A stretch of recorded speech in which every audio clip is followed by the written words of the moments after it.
So we come to the last move in the sequence of the yoga hypno qigong sequence, or basically the qigong sequence of the 8 brocades, and we've just mixed up the breathing a little bit because the movements are so great that we can use them in other ways. So again, we're going with the usual qigong breath, breathing in, or the Taoist breath, what you like to call it, breathing into the belly like a balloon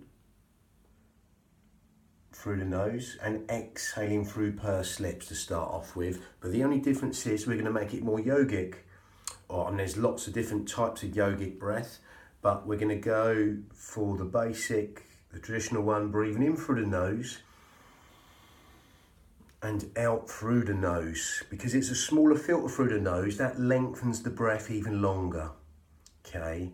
And obviously in yoga, it helps you get into them postures easier by lengthening the out breath longer than the in breath. And also the in breath also is being lengthened, but as we lengthen the out breath naturally, that will bring in the relaxation part of the nerve system. What we call the parasympathetic nervous system is being benefited by lengthening the out breath comfortably, obviously comfortably, don't force anything, longer than the in breath.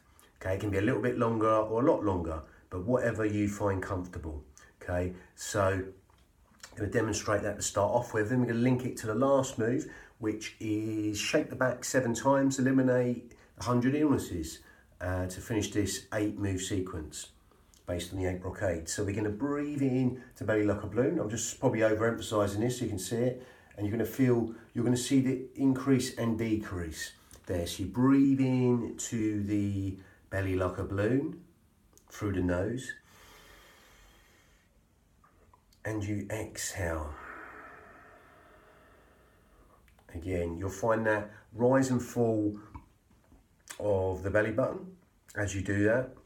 But we're going to add ujjayi breath, which is called victorious breath, which is in yoga, especially Ashtanga yoga, and that helps us lengthen the breath even longer. That was quite basic. So again, stood, couple of them. Breathe into the belly like a balloon and exhale, let go through the nose.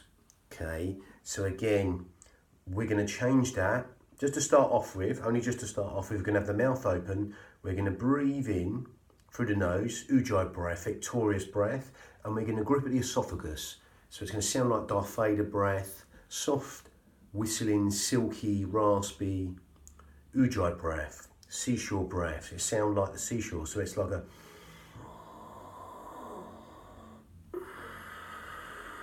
Again, if you want to start with the mouth open, you can do that and then close it. It's like a sighing, whistling, raspy sound. It's like a... with the mouth shut.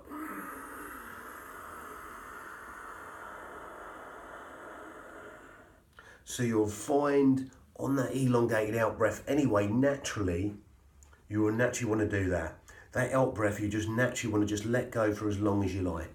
You'll find it will naturally generally be longer than the in breath. You can keep it even like you generally do in the ujjayi breath, but you'll find naturally you'll want to lengthen the out breath. So really overemphasize that if you like, but not so much you don't feel comfortable when you're doing it comfortably. Again, the best description is you've got 7-11 breathing in hypnotherapy, where you're breathing for 7, exhale for 11. That's not set in stone. Some people it would be 5 and 9. Breathe out for 9, but you're not going to count or anything. You just easily can see that you'll lengthen the out breath longer than the in breath. So again, you can quadruple it, double it, triple it. So again, we're going to demonstrate that again. So again, breathing through the nose, grip at the esophagus, make that sighing, whistling, silky breath.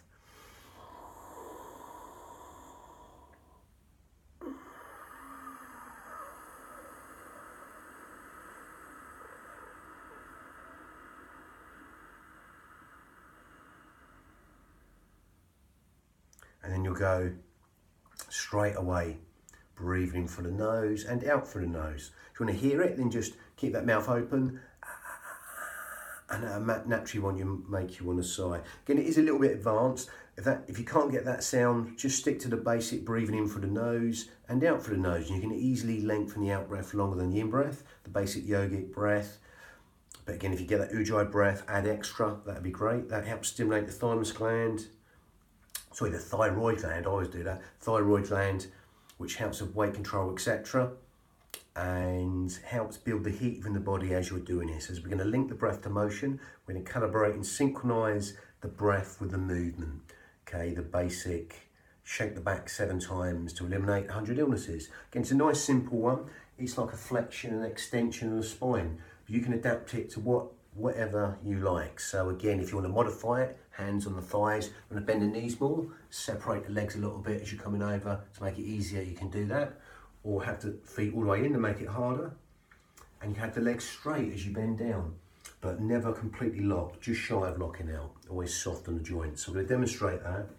Again, you're going to start here. So again, there's a little jump. I put this in, it's a modification. Okay, you do it again. Generally, I've seen it done like this, traditionally in the form. Again, put modifications in. Again, if you've got any problems with backs, say slip disc or anything, you definitely maybe want to leave this out totally.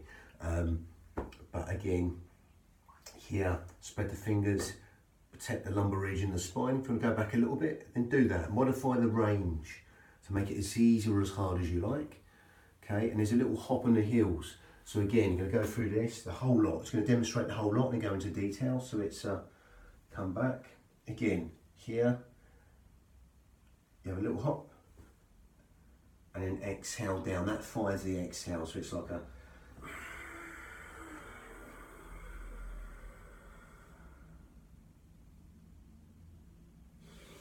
Come up quicker on the in-breath. A little bit of extension, all on the in-breath. Then have a little hop when you're going to ready to start the exhale. This bit's important. Don't do the hop back here. Okay, you want to straighten up first, shoulders over hips, head over shoulders. Do the hop, exhale.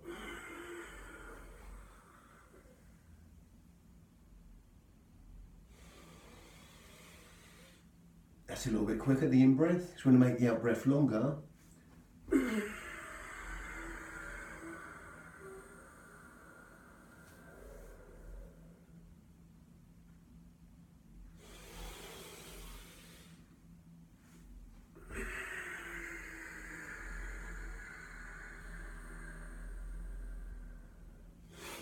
Again, if you want to add a couple of hops in there, generally helps with bone density, stuff like that, any sort of little bit of impact.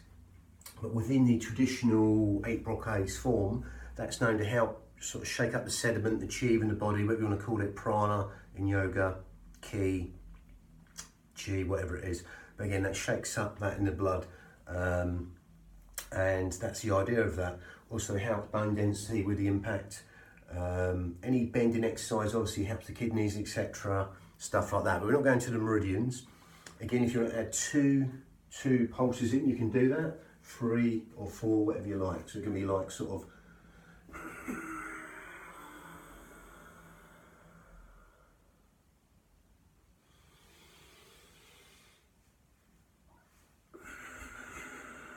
Could be even 3. But again, don't do it back here. Straighten up. Modify it to make it as easy or as hard as you like, and just exploit that range, speed and tempo to make it as easy or as hard as you like.